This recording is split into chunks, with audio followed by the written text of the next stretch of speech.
So Paul Ryan wants to cut out all the free lunches. He's not a fan of it. He thinks it's bad for the soul. Now that seems like a pretty crazy thing to say to a group of people with a straight face, and so you have to sell it by being folksy. And so he came up with a little story about a kid that he thinks will make it seem more socially acceptable. You know, this reminds me of a story I heard from Eloise Anderson. She serves in the cabinet of my buddy, Governor Scott Walker. She once met a young boy from a very poor family. And every day at school, he would get a free lunch from a government program. He told Eloise he didn't want a free lunch. He wanted his own lunch, one in a brown paper bag, just like the other kids. He wanted one, he said, because he knew a kid with a brown paper bag had someone who cared for him. This is what the left does not understand.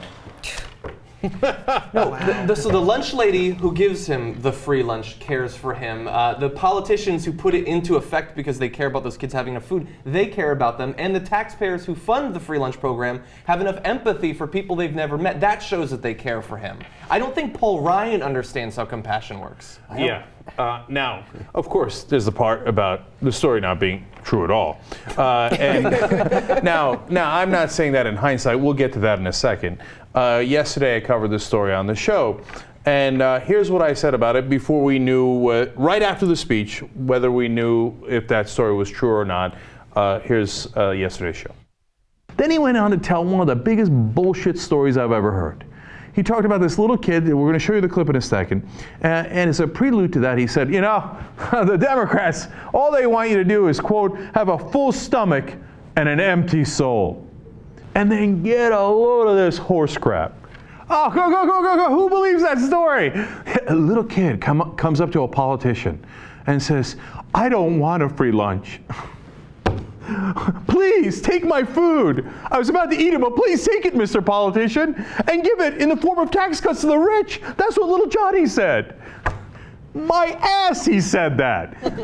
That's pretty clear. We did it on the Jimmy Dore show yesterday, and as we're playing the clip, and I hadn't seen it before, and I was taking notes, and I was looking for the notes here, but I guess I wrote it on a different pad. I just wrote bullshit, right? So I'm so sorry we didn't do the show yesterday. It would have been fun, but and then I ended up making a different point. I decided to leave the bullshit point out of it because who cares, right? Because mostly what I thought was, here's a guy who's come up with this. He's made up. The idea was he's taken a story. You can take any story you want in the world because it's not true.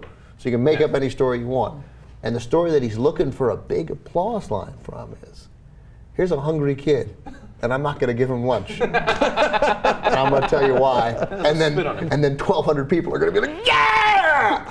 Okay, so John, tell us what actually happened. So it's a little bit complicated, but I've created a bullet point list that'll hopefully run us through it. So he says that Eloise Kessler told him this story. That apparently is not true. In 2013, he was at a congressional hearing. He was chairing it. She told the story. At that time, she claimed to have met the boy.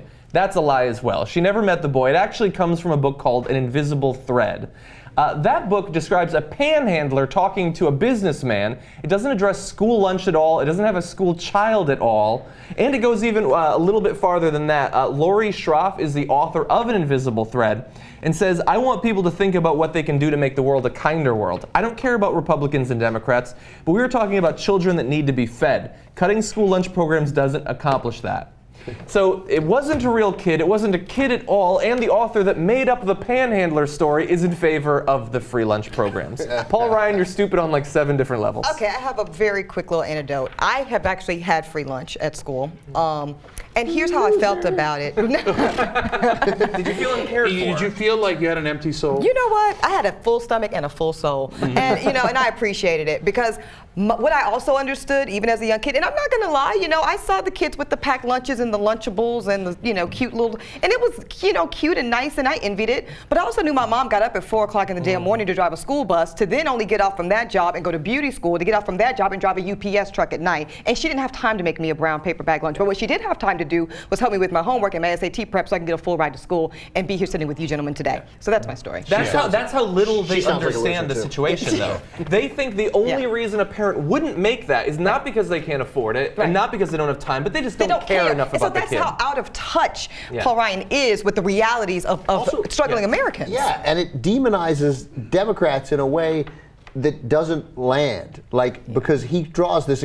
The whole premise is this false comparison that it's either or. Right. You either care about your kid or you want to just be lazy. Like it's we would ridiculous. all like every kid to have someone give them a hug in the morning and make them lunch. Like that's not a thing people disagree with. Who doesn't want a thermos? But I mean, come on. Right. Also, feel free. So yesterday I talked about our COO here, our Chief Operating Officer, was Steve-O. He also got a free lunch program when they first came in as immigrants. They were poor. They were, of course, a Republican nightmare. They came in as immigrants, and then they needed free lunch and welfare, et cetera, when they first came in. And it turns out that his dad became a business owner, and then Steve became a business owner, and then they've all hired a lot of people, and they contribute in taxes. Elon Musk. So, and in that story is the same story that we get from Eboni, which is that it turns out that it was not a handout, that it was a hand up, and that they actually went up, right? Yes. And that not only they had enough food in their stomach to be able to study and to get good grades and to do better of themselves. And that's what Paul Ryan and the Republicans don't understand. And when you hear that story, Paul Ryan, I mean, there's the one aspect of it where you're like basically saying, ha, Democrats have full stomachs, which is not really that bad a insult. And second of all, you make the ridiculous jump that means they have empty souls, as Ben pointed out. It's ridiculous, right? That doesn't mean that at all. Third of all, you're wrong on the substance. But fourth of all, when you hear the story, didn't any red flag come up in your head like, guys, really? We found a kid who said, take my lunch from me? Right. Like, really? I mean, that sounds like we're the bullies. And then the kid was like, oh, yes, Mr. Bully, take my free lunch away from me. Like, no one thought this sounds like total horse crap.